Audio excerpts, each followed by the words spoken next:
കാര്യങ്ങളും നടക്കുന്നത് നമ്മൾ നമ്മുടെ ജീവിതത്തിൽ പലപ്പോഴും ഒറ്റപ്പെടുമ്പോഴാണ്.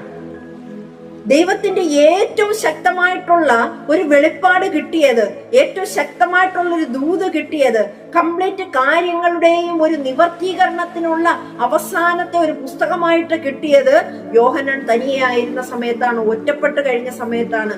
ഇന്നും എന്നെയും നിങ്ങളെയും ഒക്കെ പല സ്ഥലത്ത് ഒറ്റപ്പെട്ട് നമ്മൾ മാറി നിൽക്കുന്നുണ്ടെങ്കിൽ ദൈവത്തിന് അത് കൃത്യമായിട്ടൊരു പദ്ധതി ഉണ്ടെന്ന് നമ്മൾ മനസ്സിലാക്കുക.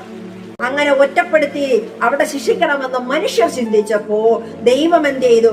ഭൂമിയിലെ ഏറ്റവും മഹത്തമായിട്ടുള്ള വെളിപ്പാട് അവിടെ വെച്ച് യോഹന്നാന് കൊടുത്തു. ഇന്ന് നമുക്ക്, എനിക്കായിക്കോട്ടെ നിങ്ങൾക്കായിക്കോട്ടെ, നമ്മൾ ഒറ്റപ്പെട്ടു നിൽക്കുന്ന സ്ഥലങ്ങളിൽ മഹത്തമായിട്ടുള്ള പല കാര്യങ്ങളും നമുക്ക് വരും. അതിന് വേണ്ടുന്നൊരു കാര്യമുണ്ട്, നമ്മൾ ദൈവത്തിലേക്ക് നമ്മുടെ ദൃഷ്ടികൾ നോക്കണം, നമ്മുടെ ഹൃദയത്തെ നമ്മൾ ദൈവസന്നിധിയിലേക്ക് കൊടുക്കണം. അവിടെ ദൈവം നമ്മുടെ കൂട്ടത്തിൽ നമ്മൾക്ക് പ്രത്യേകമായിട്ടുള്ള വെളിപ്പാടുകൾ തരുന്നുണ്ടാകും.